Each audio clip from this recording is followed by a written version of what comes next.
Хәерле көн. Илшат Рәхимбайның Микулай фильмына багышланган матбугат конференциясын башлыйбыз.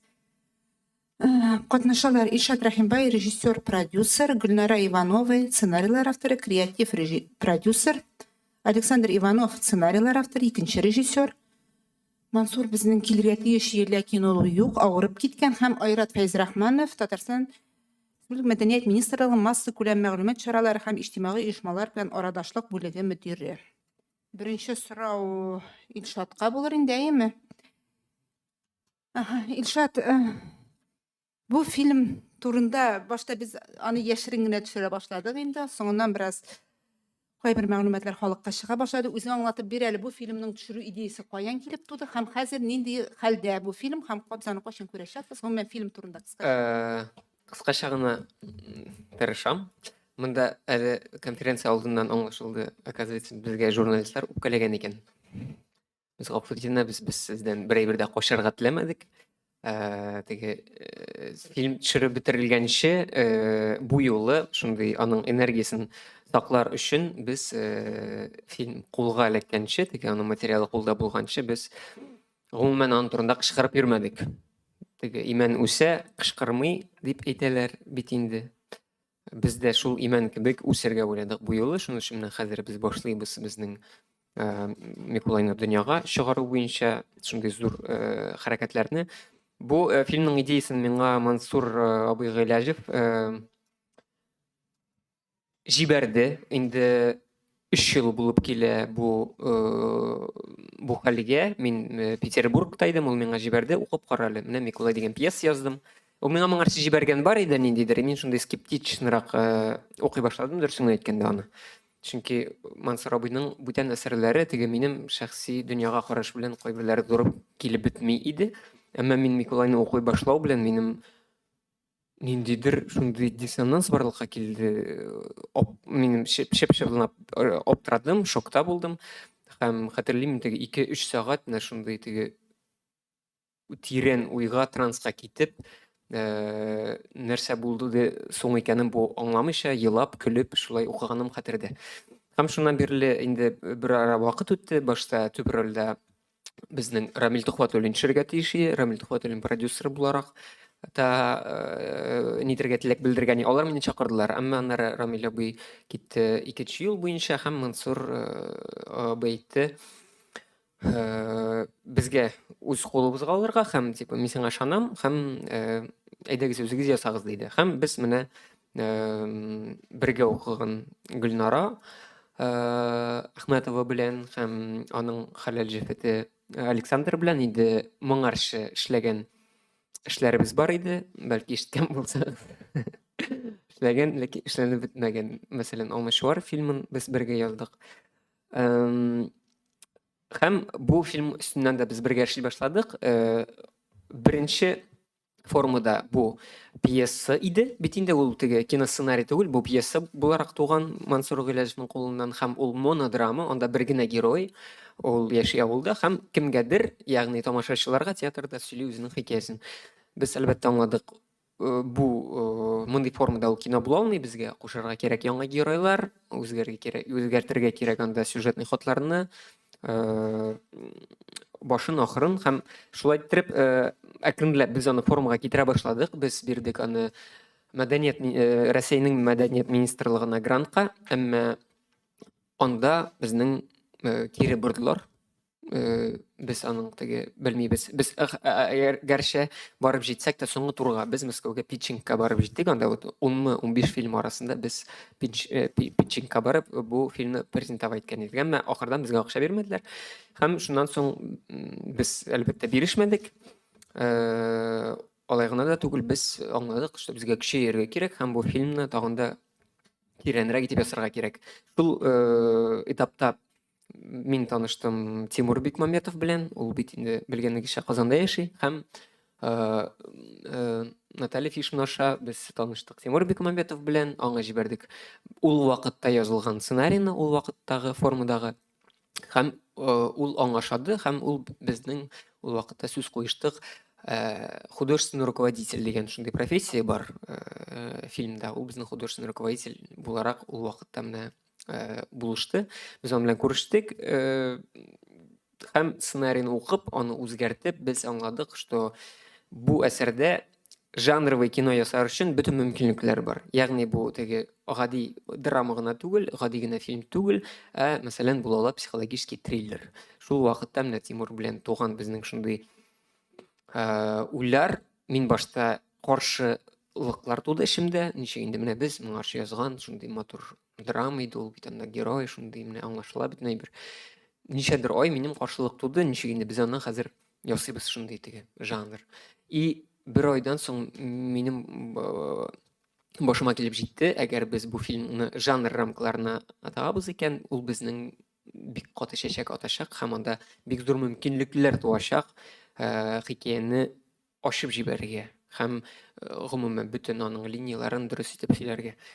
Һәм шуннан соң инде без яңадан яза башладык, көчәйтә башладык сценарийны. Ул вакытка инде бер 10-нчы бәлки яки 10-нчы, бәлки 15-нче вариант сценарий безнең иде.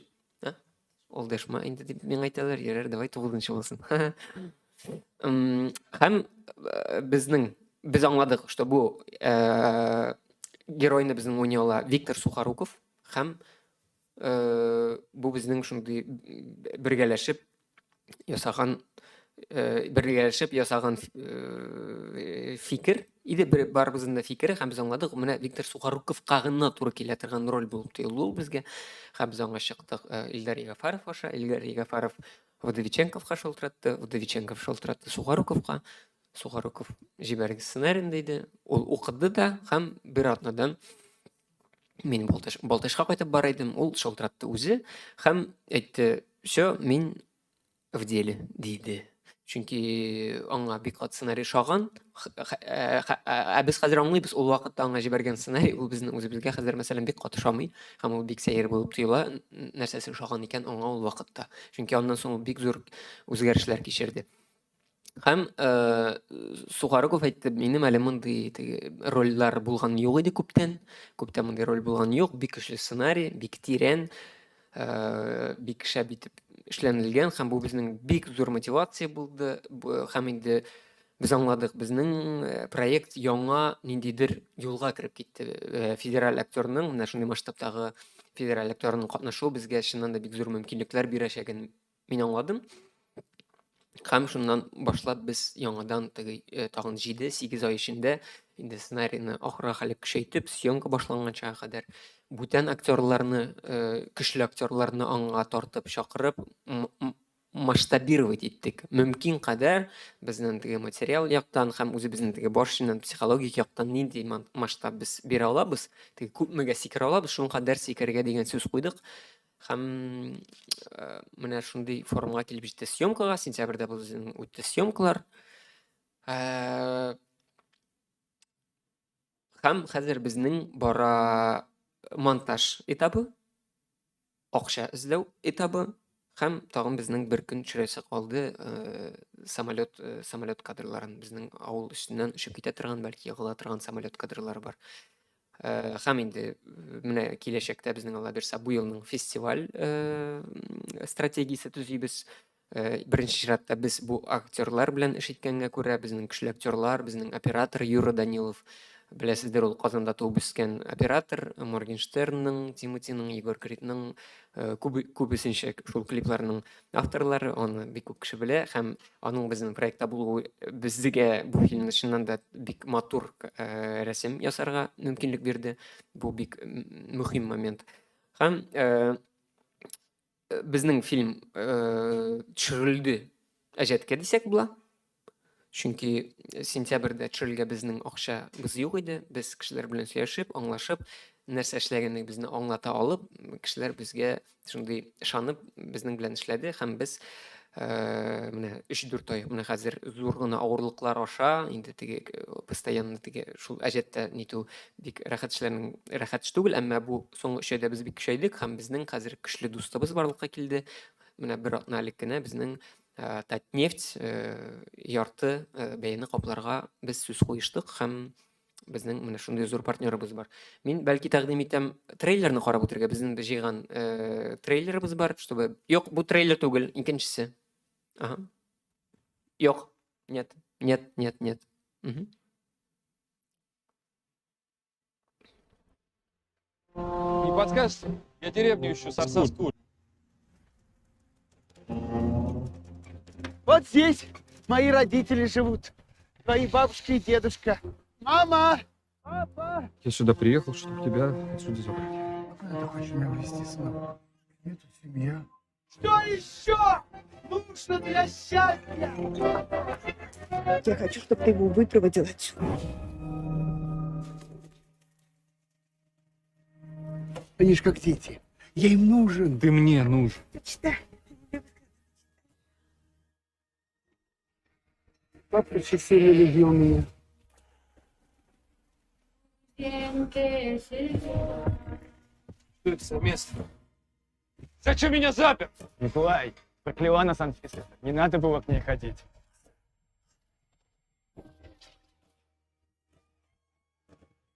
Да, тормозит. Забор! Костер! Хорошо, я поеду с тобой. Только дай я со всеми попрощаюсь.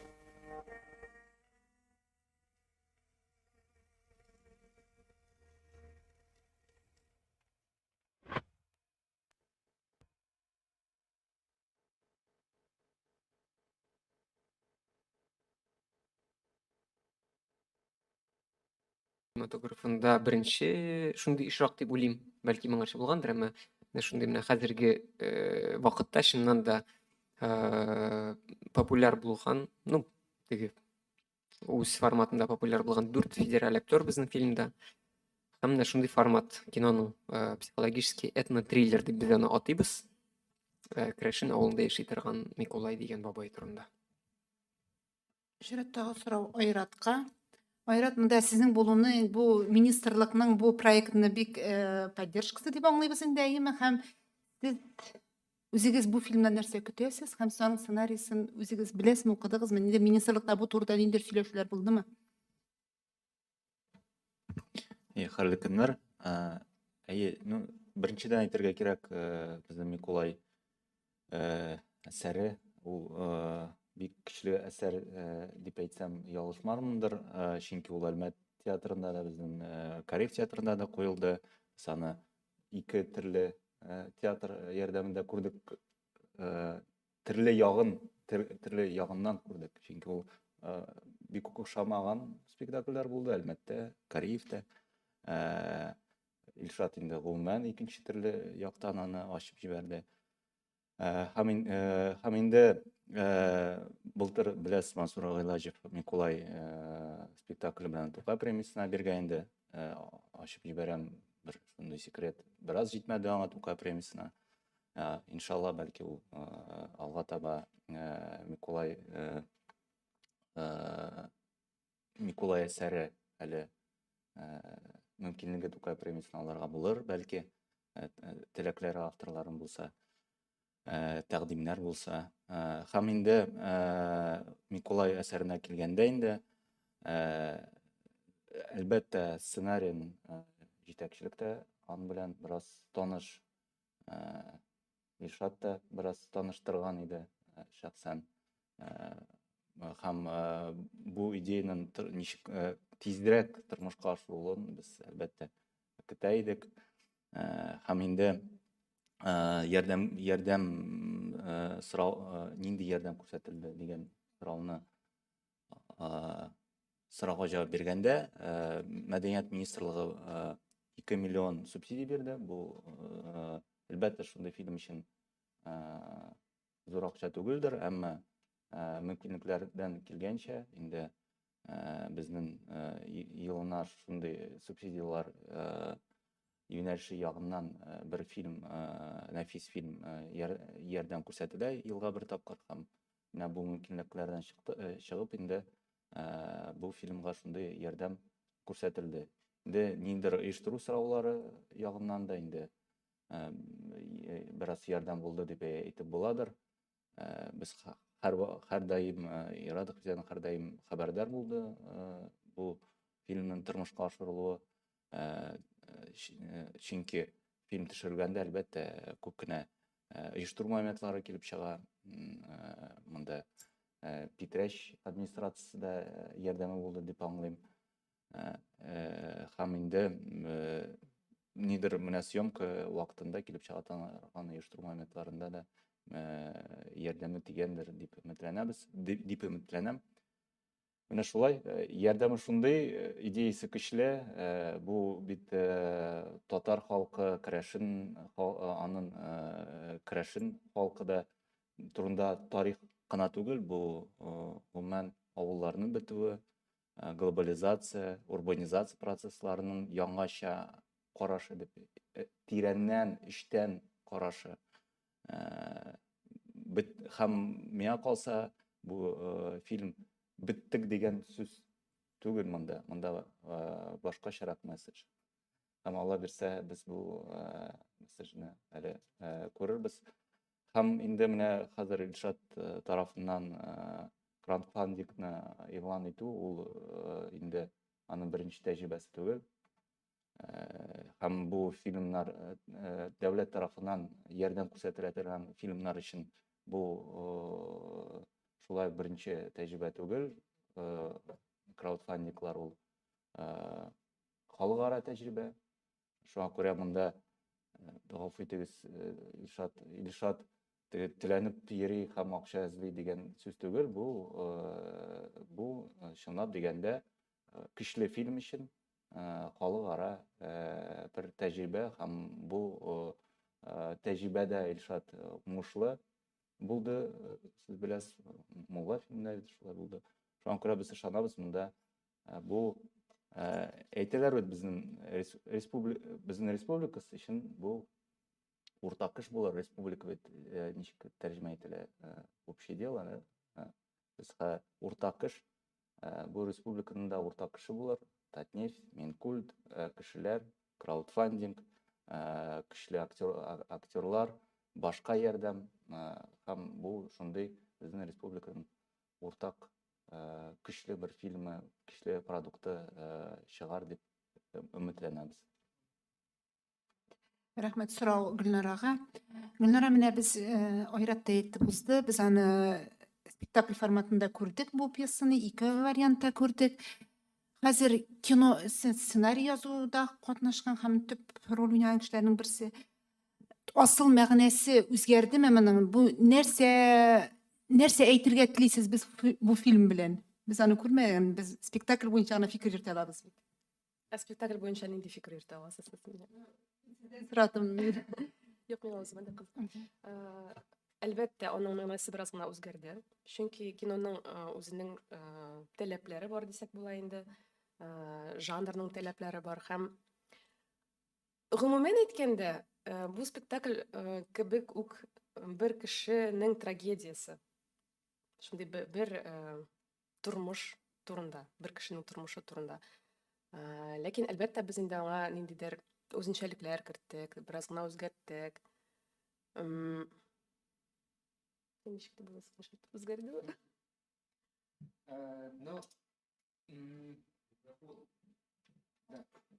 Миңа калса, монда күп әйберләрне сөйли башласаң спойлерга әйләнергә мөмкин. То есть спектакль ул бер төрле, әмма без анда хайран гына кызыклы үзгәртүләр кертеп, бер яктан спектакльдә булган тирән идеяларны саклап калып, һәм икенче яктан визуаль форматта, кино форматында гына ачыла торган идеялар кертә алдык. Музыка аша, художниклар аша, онда кулланган реквизитлар аша, то есть ул икенче төрле телдә шулай бара. Гомумән әйткәндә, аның төп идеясы шул ук калды. Ләкин әлбәттә без аңа төрле яңа әйберләр керттек. Так, вопрос Александру. Кто будет главный зритель этого фильма? Полюбит, кроме Татарстана, Россия полюбит этот фильм? Или мир? Я думаю, что жанр этого фильма универсальный, и нельзя ограничивать его только Татарстаном, только Россией. Это мировое кино, это универсальный язык, который доступен и понятен любому, в принципе, жителю Земли, который любит жизнь, вот так сказать. Вот. И я думаю, что найдется для него свой зритель, который полюбит его, и персонажей полюбит, и историю, и получит удовольствие от этого фильма, и что-то вынесет из него для себя, для своей души, для своего сердца. Вот. Хәзер кемнең сораулары бар? Беренче сораулар күтеп. Хайырлы көн, Туган айлар Крешен газетасы, Юлия Губина. Мин спектакльне карадым.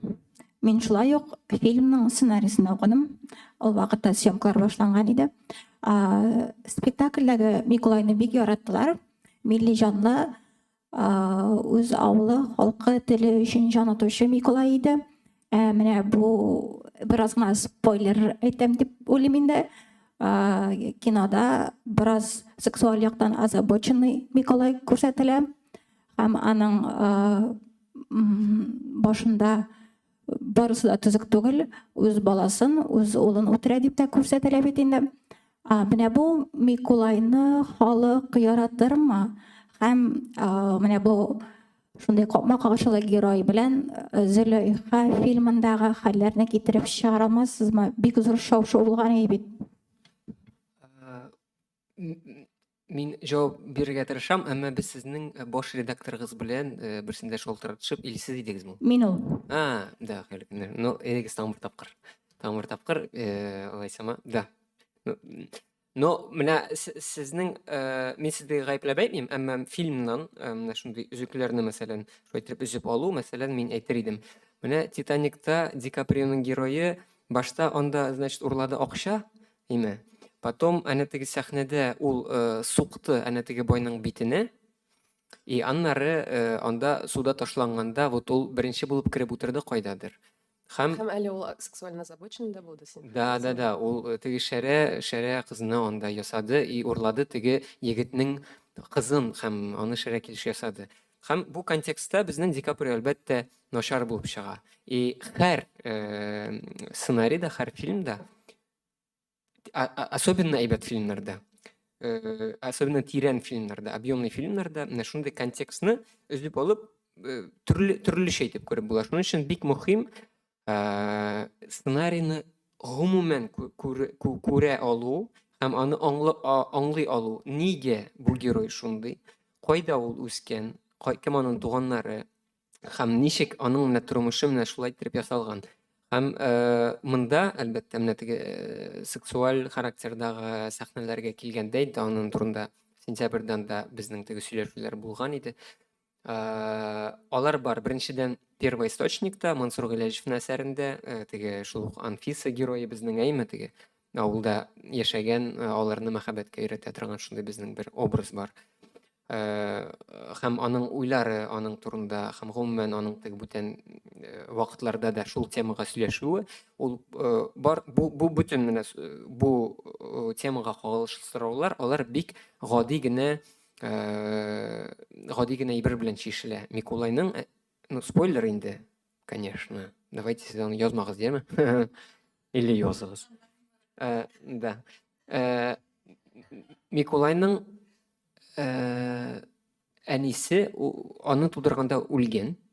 Һәм Миколай кичкенәдән туганнан әни күрмәгән, әни сөте күрмәгән һәм әни мәхәббәте җылысы тимәгән малай.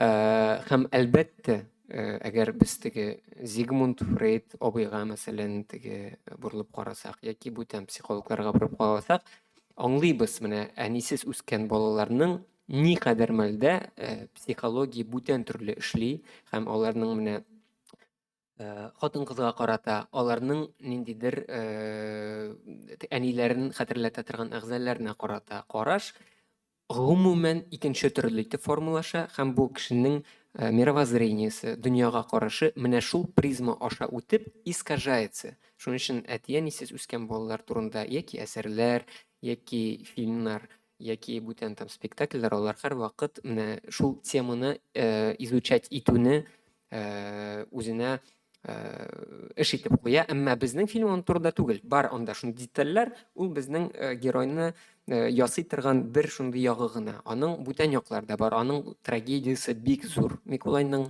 бу менә мин сөйләп үткәне ул бер ягы гына. Безнең фильм аның турында түгел. Әмма ул аны чын, тирән һәм ышандырырлык итеп профессионал психология ягыннан, кино жанр ягыннан һәм гомумән кеше менә теге социология ягыннан аны чын герой итеп ясый торган элементларның берсе. То есть без идеаллаштыру белән әлбәттә без ихлас фильм ясыйбыз һәм без геройны идеаллаштыру белән менә ул менә шундый гына инде, менә ул җырлап кына йөри, матур гына ул, эчми дә, тартмый да. Без үзебезгә без ан турында гомумән уйламадык. Аннары гына без уйлана башладык. Кешеләр бит әле алай да уйларга мөмкин. Но без чын ихлас кинематографистлар буларак, әлбәттә ихлас фильм һәм ихлас герой төшерүне, аны ясауны иң беренче чиратта үзебезгә максат итеп куябыз һәм бу профессиональ кинематографияның иң төп базасы. То есть монда профессиональ кинога кергәндә, әгәр син дөнья фестивальләре белән эш итә башлыйсың икән, синең анда шанслар юк гомумән алдаларга. Как только менә безнең теге Татарстанда булган, теге ниндидер менә регионнарда булган проблемалар белән эшли башлыйбыз икән, без профессиональ кинематограф белән шунлык, анда эләгүнең шанслары кими. Вот шундый җавап бирә алдыммы мин сезгә әзрәк? Бераз гына булды. Рәхмәт. Без аерым рәхәтләнеп утырып сөйләшәбез, конечно. Татаринформ, Алена Низамова. Менә бу гомум дөнья күләмендә күрсәтә торган фильм дисез инде, теге кешенең башындагы отклоненияларны шуны күрсәтә. Сез бит аны крешен аша күрсәтәсез. Нигә этник дигән сүз алдагы сүз белән бәйлисез алайса фильмны? Менә аны караган кеше Зөләйханы караган шикелле крешеннәрне шулай дип уйлаячак бит инде. Ярыймы мин әйтим әле. Аңлыйсызмы, менә бу фильм крешен дөньясында урын ала дисәк инде бит. Ләкин безнең герой, без аны без агит плакат ясамыбыз бит инде бит. Агитка түгел ул. Менә крешеннәр шундый гына, менә алар, менә бу Микулайга карагыз да, крешеннәрнең шундый икән аңлагыз дип әйтмибез без аны. Без чын кеше турында фильм ясыйбыз. Чын кешенең үзенең яхшы яклары да бар, начар яклары да бар. Крешеннәрнең дә яхшы да, начар яклары да бар. Без төрле. Крешеннәр менә шундый гына дип әйтеп булмый бит. Бүтән крешеннәр дә үз-үзеннән аерылып тора. Менә хәтта беләсезме, без сценарийны язганда без әлбәттә әзерләндек инде, төрле крешен авылларына барып, ниндидер гореф-гадәтләрне белештек. Һәм хәтта күрше авылларда да гореф-гадәтләр аерылып тора бер-берсеннән. Берсендә нәрсәдер язып алабыз да инде, менә бу авылда булай итеп эшлиләр дип. Икенче авылга барабыз, алар әйтәләр, "Китаннан бу дөрес түгел, без алай бер кашан да эшләмибез, бу крешенчә түгел." Шуңа күрә крешен дөньясы да ул шундый күп төрле. Һәм менә Микулайның тарихы, Микулайның трагедиясы, ул крешен кешенең тормышы турында түгел, ул гомумән ялгыз кешенең трагедиясы. Яраткан кешеләрен югалткан кешенең трагедиясы. Ләкин фон булып крешен дөньясы тора. Да, то есть без бит әйтмибез, что крешеннәрнең генә авылы беткән. То есть без, бу беткән авыл монда вот нидә торады? Төптә шундый беткән авыл һәм шуннан барлыкка килгән бу образ бит инде. Әлбәттә булырга мөмкин иде беткән татар авылында. Әлбәттә ул Утмурт авылы булырга, Мори авылында булырга мөмкин иде.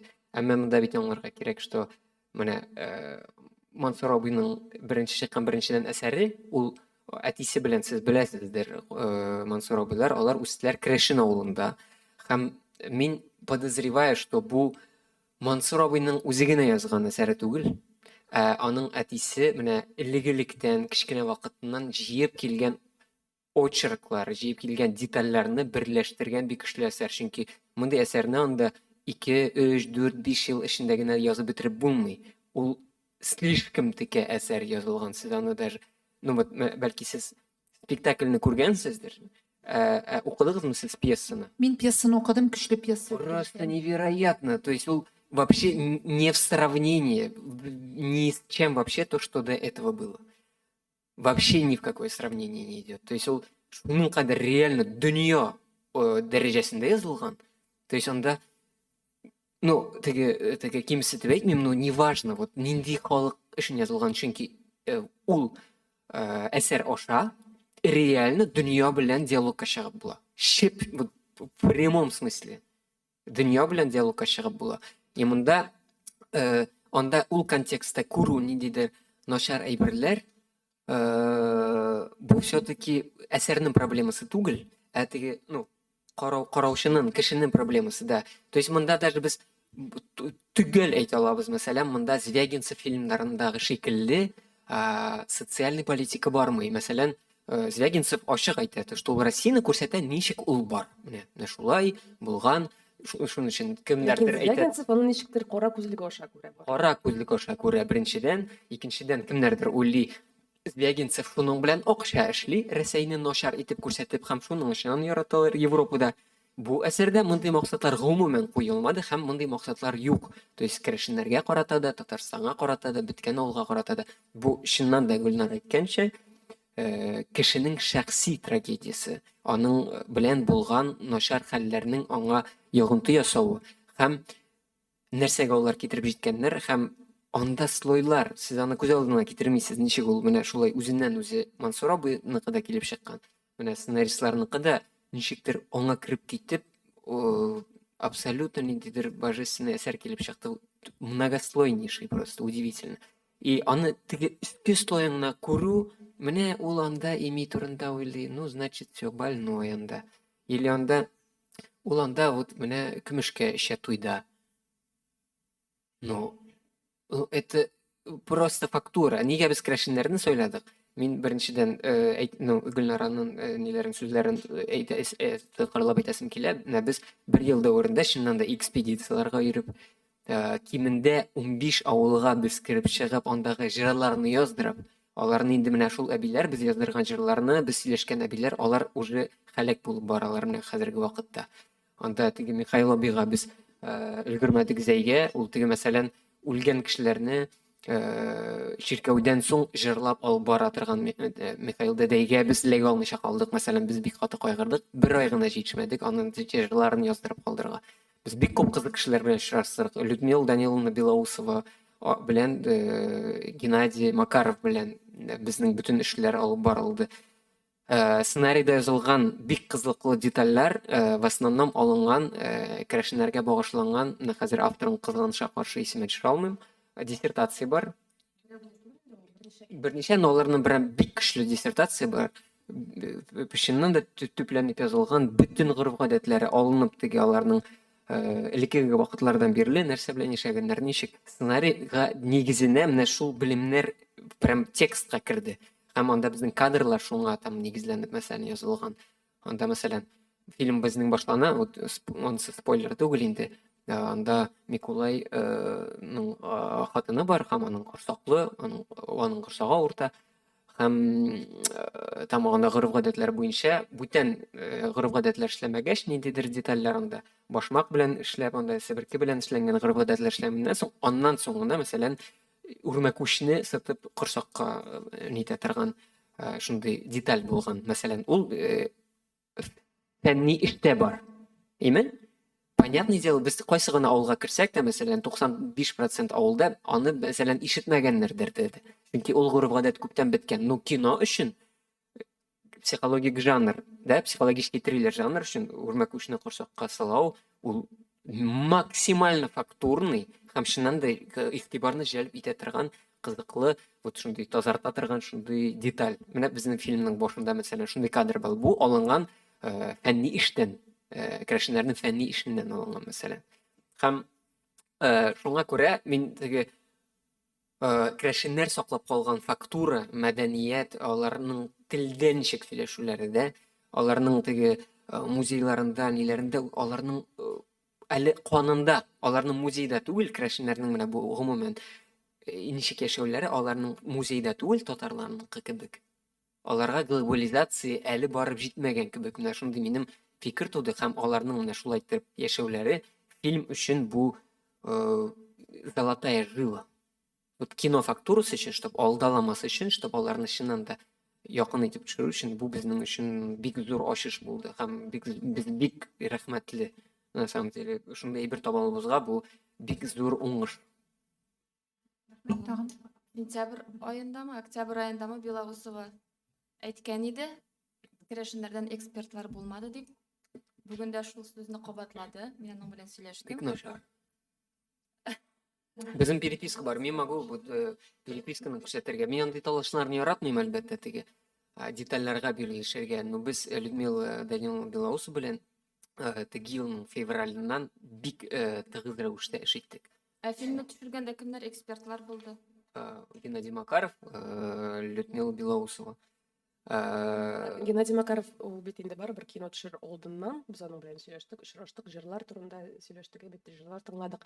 Сез гомумән кино төшергәндә дип инде Кино төшергән бу. авылда чагында дисез. Менә үзегез ничек уйлыйсыз? Менә керәшеннәр кабул итәчәкме? Шул ук Белоусова, Макаровка ошаячакмы ул? Рәшә. Бәлки ошамастыр, белмим. Юк, без Белоусов белән Макаров өчен төшерәбез киноны. Юк инде. Минемчә керәшен халкына минемчә бу кино ошаячак. Чөнки безнең экспертлар булып авыл халкы булды. Бер ай буена. Да, бу иң Һәр көн сайын анда бит инде теге әбиләр өчен ул бит инде шундый вакыйга, бит кино командасы килә. Алар иртә сайын теге әкренләп кенә чыгып, "Исәнмесез, бүген кая барасыз, нәрсә төшерәсез?" дип бездән сорашып, без алар белән гел киңәшләшеп. Алар гелне Бу алай әбиләр белән киңәшләштек дип әйтмәгез инде, теге безнең бит Нишләп инде? Керәшеннәрнең оешмасы бар, безнең үзәк бар анда теге. Керәшеннәр оешмасы безнең белән эшләмәдек дип әйтәбез. Ә мин сезгә әйтәм, что эшләдек, минем бар переписка, ну февральдан бирле. Менә ул вакытта алар белән ничек эш итәргә соң хәзер? Или әбиләр белән эш итәргәме, чөнки әбиләр андый берле сөйләми как бы. Һәм әбиләр бит бәлки Белоусовдан күбрәк тә беләдер. Мин тагын дәвам итәм, пожалуйста. Әбиләр Толкыш авылына без бардык, редакция белән дигәндәй, әбиләр яздылар, съемка вакытларында да яздылар, ни өчен дөрес төшермиләр дип инде. Менә мин сезгә тоже бер ни генә күрсәтәм. Саклауыч тамгалары буенча бүтән ишекләргә, капкаларга ясап бетергәнсез бит инде. Әбиләр шуны кабул итмәделәр. Саклауыч тамга безнең кием ичендә кешегә күрсәтмичә йөри торган тамгалар, нишләп аны бүтән безне әлләнди сектантлар шикелле итеп күрсәттеләр микән дип сөйләделәр, сораулар бирделәр.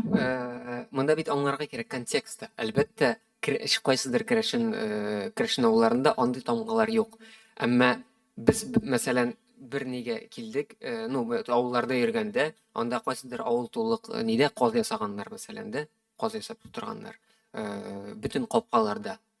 Бер керәшен авылында арыслан ясаганнар. Менә ул бармы, юкмы? Аны ярыймы күрсәтергә, күрсәтмиме? Без общий образ тудырга тиешме, яки геройның дөньясыннан, аның тормышыннан чыккан образны тудырга тиешме? Монда күп сорауларга җавап геройның башында. Бу бит без герой турында сөйлибез, без керәшен музее турында сөйләмибез. Где менә шулай булган, шулай булмаган түгел, ә безнең бар герой, аның бар авыруы, аның бар тарихы, аның бар хәзерге көне һәм киләчәге. Менә шул геройның дөрес хикәясен фактурны итеп сөйләү өчен бүтән калган элементлар аңа килеп тоташа. Кино законнары бар. Монда шул Ди Каприога килеп кушыла. Әлбәттә, кайсыдыр әбиләр Миколайның менә шул теге хатын-кыз Анфиса турында сөйләвеннән генә аларның 99% яхшы фильм менә шул кадрдан челпәрәмә киләчәк. Мин аны турында уверен, поэтому да фильм әлбәттә ошамаска может кешеләргә. Но менә мин сөйләгән контекстта гына. То есть менә бар общая картина. И кеше теге уйлап утыра, карап мәсәлән, ил аңлап та бетермәс мәсәлән, кайсыдыр аңлар, кемнеңдер өчен фильмда хатын-кызның ыгызасын күрсәтү аның башында булган дөньяга караш белән туры килмәсә, без аны бернишләп алмыйбыз. Но без бит ул кеше өчен генә дип төшерә алмыйбыз фильмны. Без дөнья өчен төшерәбез фильмны. Вот менә шуңа әйтәм, керәшеннәр, сез андый сорау бирмәгез, ошармы керәшеннәргә? Кемгәдер ошар, кемгәдер ошамас.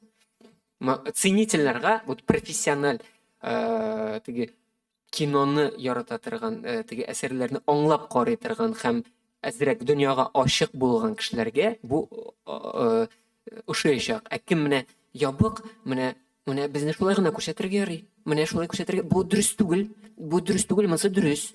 Менә шулай итеп, вот есть обрамление, когда менә син ниндидер призма аша карыйсың. Не можешь общую картинку увидеть. Тулы картинканы күрә алмый торган кешеләргә бу кайсыдыр аның сәхнәләре бик каты авыр бәрергә мөмкин. Әмма без үзебезгә андый максат куймыйбыз һәм әсәрдә Сценарийда тоже андый максат юк. Сез аны укыдыгыз, сез аны аңлыйсыз, беләсез, әгәр сез карый аласыз икән, анда андый максат юк начар дип күрсәтергә. Анда бар кешенең трагедиясын менә бу хикәя аша күрсәтергә һәм ахырдан чистарынуга китергә. Опять спойлер булды, черт побери. Һәм беләсезме, без бит фәнни эш ясамыз, без документаль кино төшермәдек бит керәшеннәр турында. Чынлап Да. әйткәндә инде. Базаны әлбәттә без алдык һәм без аны үзгәртмәскә тырыштык һәм без чынлап керәшен гореф-гадәтләрен өйрәнеп килдек. Ләкин художественное допущение дигән әйбер бар.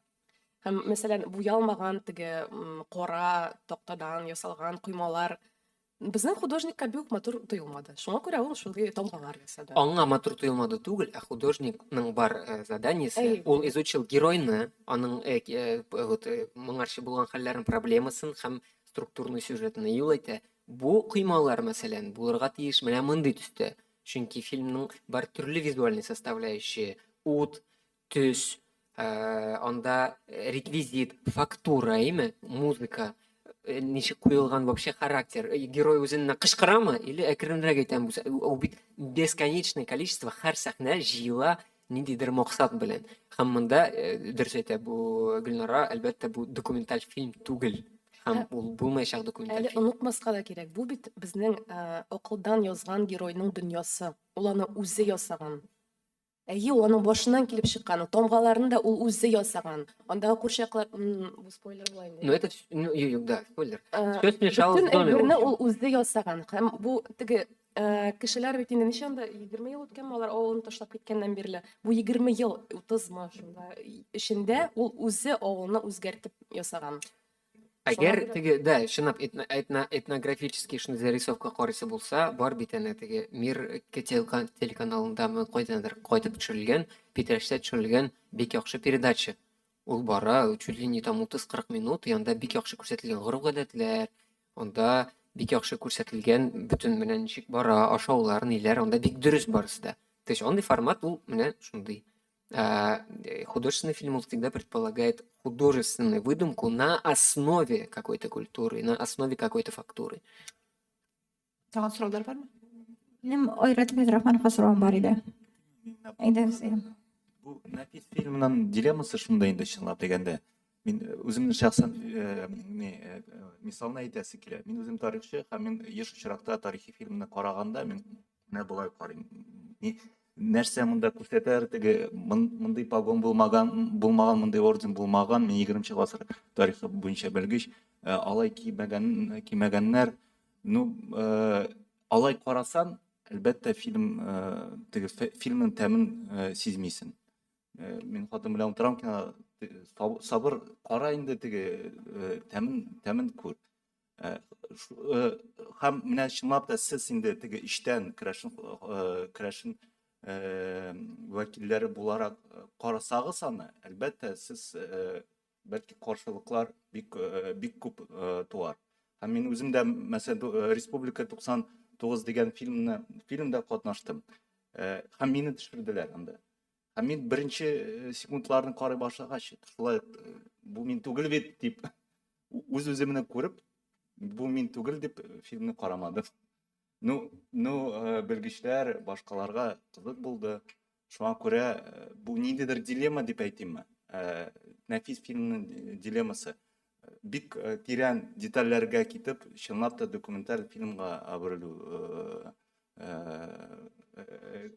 шанс шундый бар. Һәм ул чактаның Нәфис фильмның тәме булмас. Лучше сразу расслабиться. То есть анда, если на шулай карый башласагыз, үпкә призмасы аша, деталь призмасы аша, һәр кадрны можно бесконечно ругать. Башына башлап, ахырына хәлек. Капкандай түгел, кием андай түгел, алай киенмәгән, алай эчмәгән, алай ашамаган, хатын андый булмаган, алай сөйләшмәгән. Һәр кадрны түгел. Реально? Нет. Вот найдется кеше, который һәр кадрны может вдребезги разнести. Ну, это реально его проблема. Һәм менә хәзер инде бу ниндер фикер алыш булды фильм буенча. Фильм әле бит чыкмаган, фильмның беренче показлары булачак, пробный показлары. Анда ниндер фикер алыш булачактыр бит. Андай безнең андай практика бар. Шуңа күрә фильмны тулысы белән күрмичә, бәлки монда 100% шундай түгел дип әйтү Айда деген сурауга жооп берейик. Сенде экинчи Зулейха болмасмысың бу? Экинчи Зулейханы сал. Зулейханы татарлар тиги каршылык менен кабыл эттилер. Татарлар. Ойсы татарлар. Уккалерге арта турган татарлармы? Ну, мне... Бу комплекс малого народа.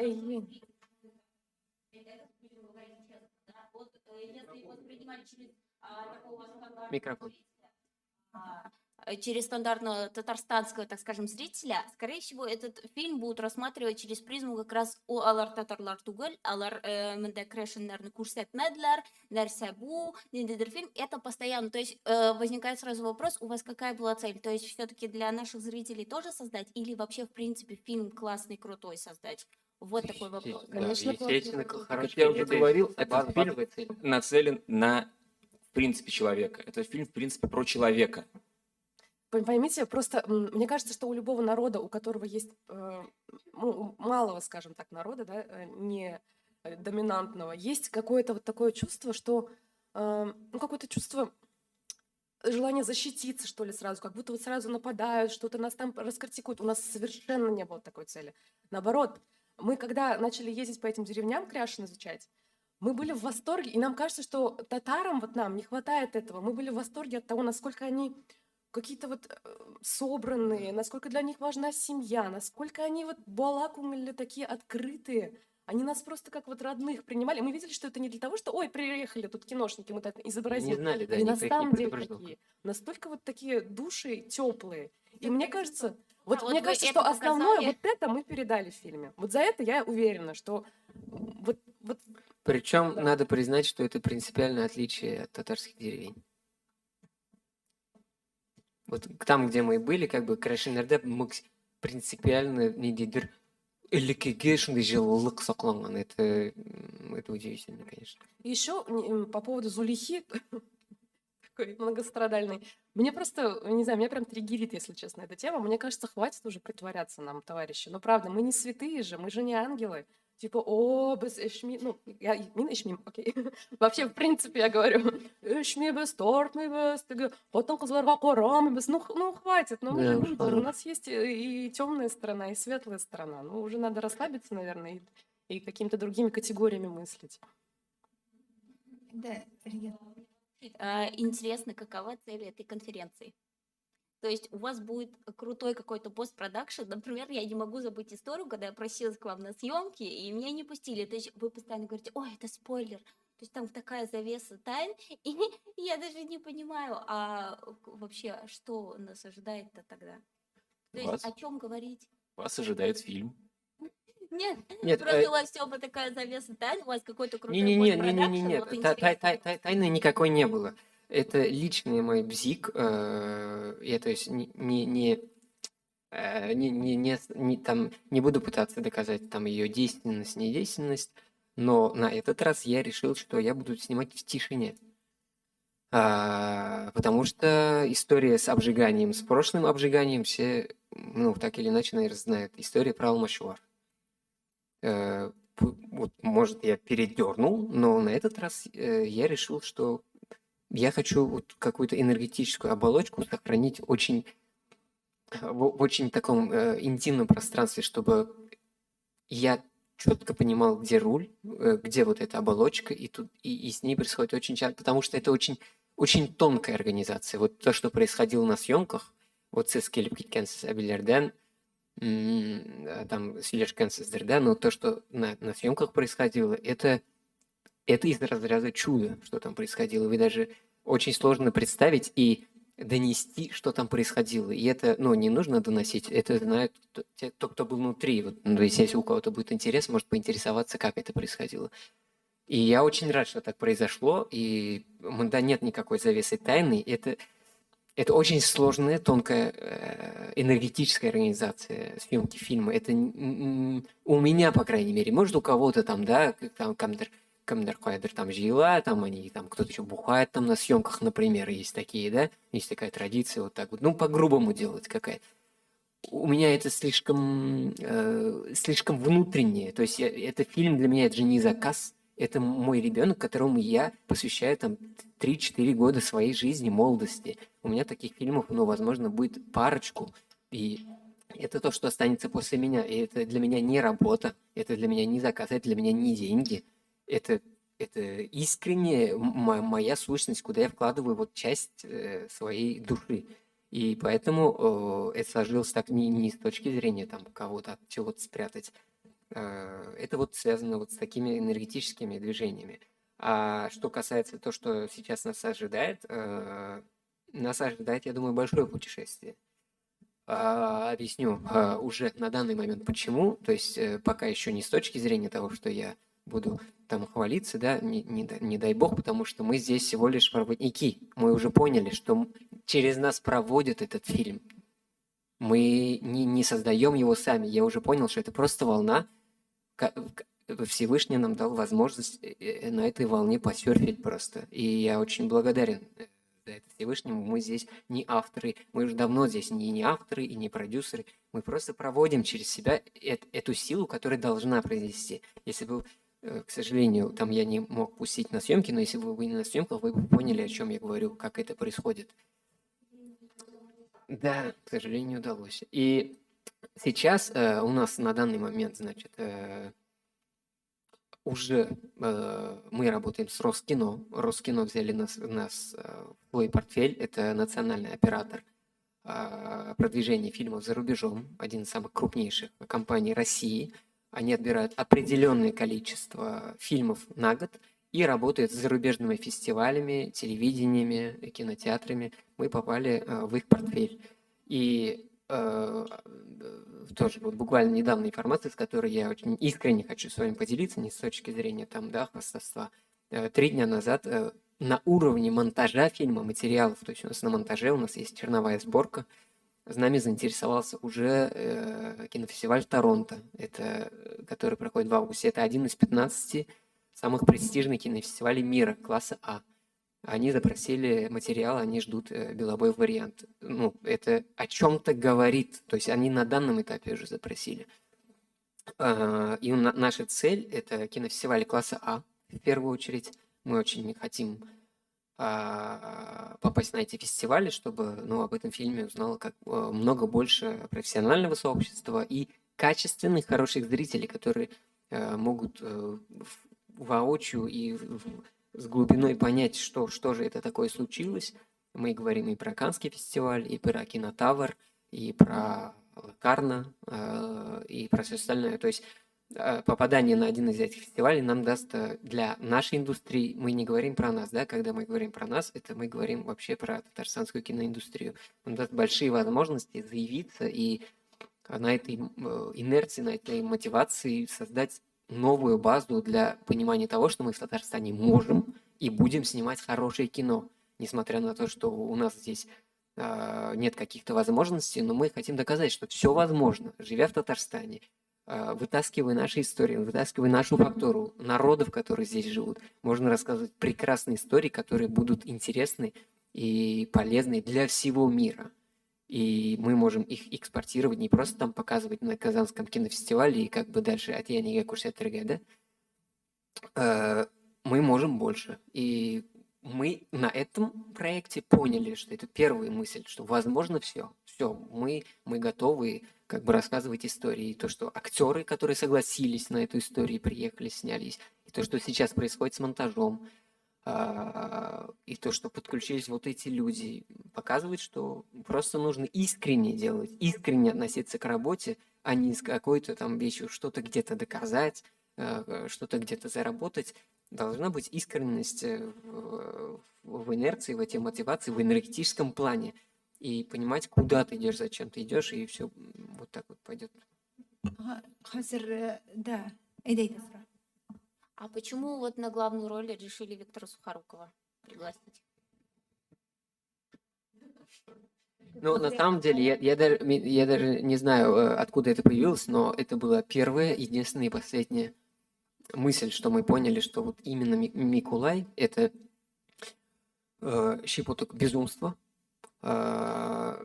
щепоток такого харизмы, мощной, да, 70 лет щепоток харизмы, профессионализма, известности, что немаловажно. И это единственный актер федерального уровня, который реально внешне похож на Крешина. У меня в голове, по крайней мере. Татарина у него только кличка, как мы знаем, да? Ну, Из кличку мы прошлого все фильма. знаем, да, Татарин. Причем мы даже не можем вспомнить, почему именно он, как с ним ехали в машине после съемок. Он мне спрашивает, Саша говорит, а как вы меня-то взяли? Почему меня взяли? Я вот сижу и понимаю, что я не могу вспомнить, что вот просто Сухоруков, и все. И кого других мы рассматривали, не помню. Как мы решили его брать, я так не смог вспомнить. Ну и, конечно, мы должны понимать, что мы могли взять татарского актера, могли взять кряшинского актера. Но мы хотим... А? Окей. Ну, в смысле, местного актера мы могли взять на эту роль.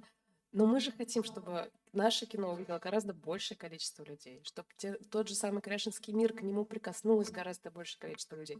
Поэтому чем-то пришлось пожертвовать. Да, мы пожертвовали, к сожалению, языком. Мы хотели делать этот фильм полностью на татарском языке. Но перевесила, конечно, харизма, известность и возможности, которые нам открыли федеральные актеры. Ну, как Сухоруков, дай бог, приедет на премьеру, он не даст соврать, сколько на самом деле было дней, сколько времени мы уговаривали его на самом деле играть на татарском. Да. Знаете, у нас актриса Екатерина Геева, которая, кстати, у нее бабушка татарка, так все выяснялось на съемках, что есть корни у всех какие-то. Она сразу такая амбициозная, пришла на первую же читку, говорит, я буду это читать все по-татарски. Давайте мне татарский текст, я все выучу. Но, к сожалению, этого не сложилось, потому что, нужно гораздо больше времени на это, и это действительно сложно, если человек совсем не знаком с татарским языком, говорить так, чтобы это не было смешно и, наоборот, не портило фильм. Ну, в фильме есть татарские сцены, естественно. Конечно.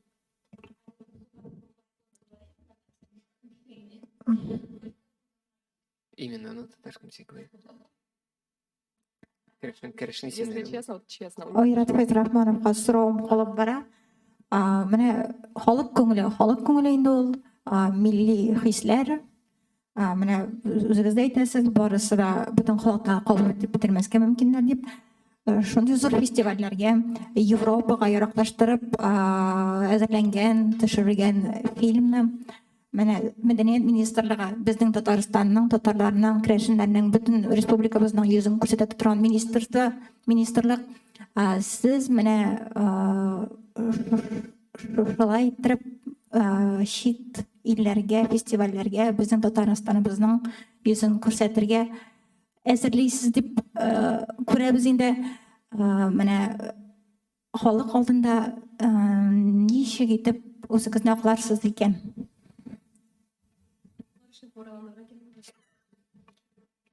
Мен мында сұрай жауап болуқтың өзі бізден түші. Бұл мәдениет министрлігі бет ол шунды ешмаки, ол өзі түшірмей, өзі сценарийлар язмай. Ол әлбәтте бұл ішні ижадшыларға бере.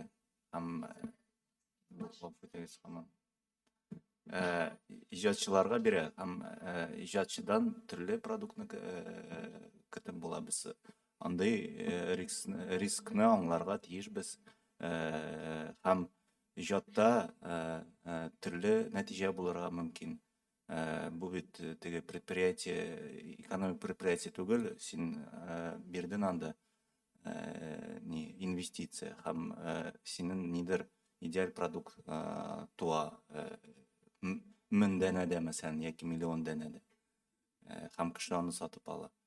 Бұл ижад, ижадта, ижадның нәтижесі бірнеше елдан да көріп була, бірнеше дистә елдан да аны бәялиләр. Әнде Европа һәм башка дөньяга килгәндә, хәзерге вакытта трендта нәкъ менә шундый коренной халыкны күрсәтү, аның нечкәлекләрен күрсәтә белү. Һәм дөньяда менә бу нечкәлекне күрсәләр, менә калса, димәк, фильм үзенең үзенең теләгән нәтиҗәгә килер. Фальш чувствует. Да. Если это будет фальшь, если это Да. будет ну, как, притворство или Недосказанность. очернение, да, ну, мир сейчас это очень хорошо чувствует. Это мое личное мнение, конечно. Если оно почувствует, то, извините, как бы оно его не воспримет. Вот. А фальшь, не фальшь, искренность, она, естественно, исходит. Ихласлык халықтан ішіннен келе.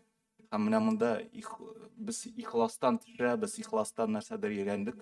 Менә бу сүзләр монда ишетелде. Теләп кенә калабыз бу чынлап та ихласлык экранда күренсә иде һәм теге гаеп эзләмичә без күбрәк бу ихласлыкка игътибар итсәк иде дигән теләктә генә. Юк, әлбәттә, теге бер фильм төшереп бүтән максатларга да ирешәсе килә. Теге исторически дә дөрес булсын. Булай да дөрес булсын. Еще чтоб история трогательная была. Еще чтоб фестивальләргә да эләкте, еще чтоб прокатка да эләкте, и при этом алдаламады, и при этом итмәде. И чтоб бүтәнсе бер фильмда җыелды. Юк. Еще берсендә генә булды. Ә сез французлар булсагыз, мәсәлән, да, сез нишләр идегез? Французлар анда елга, мәсәлән, 100 фильм төшерә.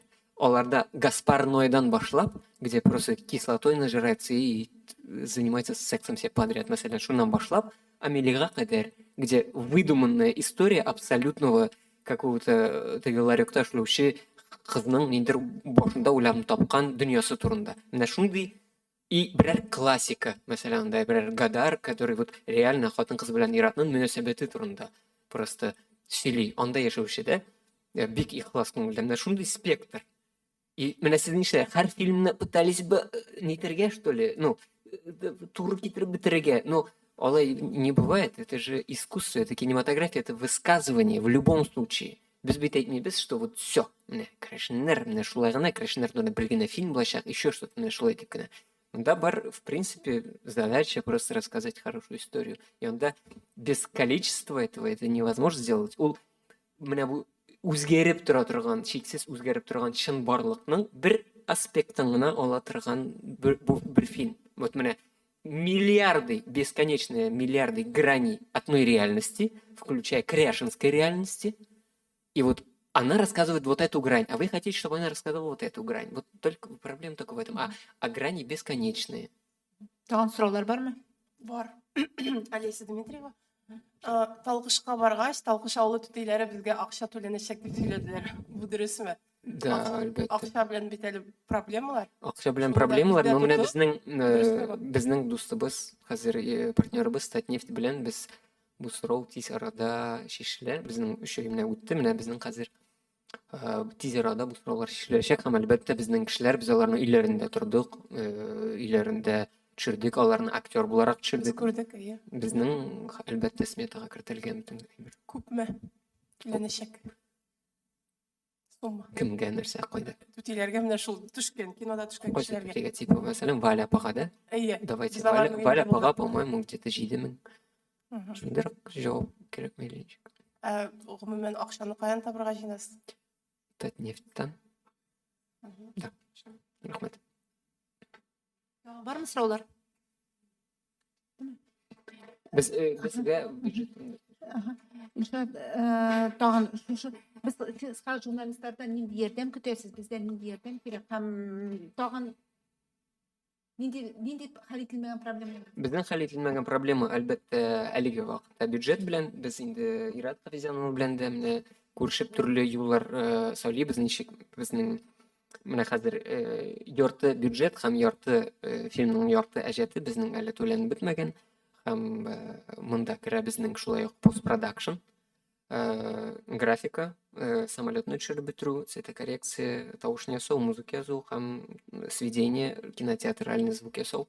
Шуның ише безнең бар чыганаклар. Без чыганакларның бер өлешен җыя башладык краудфандинг платформасында, Планета дигән. Анда безнең төрле бүләкләргә, мәсәлән, анда каклаган каз яки Крашен балы яки зелбе агачы яки миннән мастер-класс, яки анда постер, мәсәлән, актерларның постерлары белән, автографлары белән булган постер сатып алып, яки киләчәк премьерага билет сатып алып, фильмга ярдәм итеп була. Безнең анда тора максат 1,5 миллион менә шул постпродакшн капларга һәм калган акчаларны без әле ТКга шишәбез берәр нинди тагын Татнефть кебек шундый зур көчле компания белән без телибез партнерлыкка керергә һәм аңлатырга, что без аларга тәкъдим итәбез. Чыннан да бик зур мәгълүмати шундый сенсацион чаралар. Журналистларга ни дидер? Журналистларга беренчедән бик зур рәхмәт килгәнегезгә, әлбәттә. Әлбәттә вакыт күрсәтер, кайда безне бу алып барып җиткерер, әмма монда әлбәттә һәр журналист үз теге менә сораулардан инде аңлап, без аңлыйбыз, что сезнең һәрберегезнең бар үз карашы бу проектка, кемдер мондыйрак нидә карашта, кемдер йомшаграк, кемдер катырак, кемдер менә Зөләйха белән чагыштыра. Гәрчә безнең башыбызда андый чагыштыру гомумән барлыкка килми. Мәсәлән, без ан турында уйлап карадык, әмма безнең андый параллельләр беренчедә башыбызда тумый. Һәм бәлки кемнеңдер каршылыгы турган мөмкин, кемдер телидер безгә бу фильмны ясап бетермәскә. Әлбәттә, андый сезнең арагыздан диләр булса, без теге берничә әйтә алмыйбыз, андый теге энергия булса, әйме. Әмма бу фильмның үз теге көче бар һәм без әлбәттә сездән ярдәм сорыйбыз, безгә булышырга, аудиторияны киңәйтергә, безнең краудфандинг платформасының аудиториясын киңәйтергә, чөнки безгә анда сумманы җыеп бетереп, аны алыр өчен, әгәр без аны җыеп бетермәсәк, ул сумманы безгә бирмәячәкләр планетадан, һәм безне җыеп бетереп, безгә постпродакшн белән сорауларны шишергә кирәк, һәм бу бик мөһим. Хәзерге вакытта менә сезнең ярдәм белән эшләнә торган эш. Шуның өчен сездән ул ярдәмне без сорыйбыз. Легемне белдерергә журналистлардан сорар идем, спойлерлар ясамаска. Мәсәлән, әлбәттә спектакльне күргән кеше, пьесаны укыган кеше белә инде анда курчаклар барлыгын. Ләкин кинога, яңадан кино карарга барган кеше аның турында белергә тиеш түгел. Белмәсә яхшы. Ул кызыграк булыр. Ул чисто тамашачылар, анда безнең бик көчле поворотлар бар, чисто кинематографичный теге. Шуннан да дия торган. То есть бу ул очрактан безнең менә авторский пьесадан без ясарга тырыштык, шуннан да тамашачыга кызык була торган. Вот ул теге бәрткә китеп карый торган шундый анда моментлар бар. Шуңа күрә курчаклар турында. Булар бу сөйләшләргә онлайн бара һәм аны онлайн ишетеп торалар. Юк, аны бит барбер бүтән кеше дә кинога барачак, бүтән кеше дә карам бит бу пресс-конференцияны. Әлбәттә курчаклар турында беләләр кешеләр, укыган кешеләр белә. Ләкин мне кажется, что можно вот из фрагмента, который вы показали, написать про голую Варвару Шмыкову, и как бы больше делать ничего не надо. Хәзер тагын бер ролик карыйбыз да бетерәбез. Можно я еще одно слово скажу просто журналистам? Я просто, вот, мне кажется, я уже об этом сказала сегодня, но прям хочется на это акцент сделать. Вы поймите, мы не против Кряшина, ни в коем случае. Мы не снимали фильм для того, чтобы кого-то обвинить, кого-то очернить. Вот сорысыз ничек окланырсыз деп. Нишләп окланырга тиешсез? Бик зур мәхәббәт. Нет, я пытаюсь просто донести, я пытаюсь как-то мостики, знаете, навести, типа, подружиться с вами. Но у нас вообще не стоит цели кого-то в чем-то обвинить и кого-то очернить. Мало того, без мәхәббәт белән. Конечно, ну зачем делать что-то для того, чтобы это потом вылилось во что-то плохое? Вот смотри, свеча. Всем привет, меня зовут Ильшат Рахимбай, я режиссер и продюсер из Казани, Татарстана. За нашими плечами большой опыт в кино, это короткометражные фильмы, полнометражные документальные игровые проекты. Сейчас мы работаем над очень интересным проектом под названием «Микулай». Начали! На главную роль в фильме согласился народный артист Виктор Иванович Сухоруков. Звучит как красиво. Ему очень сильно понравилась история, и помимо него еще в фильме участвуют 3 известных федеральных актера. «Микулай» — это психологический этно-триллер, действие которой происходит в деревне. Герой Микулай окружен любящими его односельчанами, но вдруг в деревню приезжает некий мужчина, который называет себя сыном Микулая, и идеальный мир героя начинает рушиться, обнажая страшную реальность. Сделай рапидом. Прошу тебя, не делай это. Не надо, не мешай. Важность И актуальность этой истории в том, что через призму этой деревни и через нашего героя мы хотим рассказать историю, которая будет очень понятна и важна для людей всего мира. Мы поднимаем очень важные актуальные проблемы, касающиеся малых народов.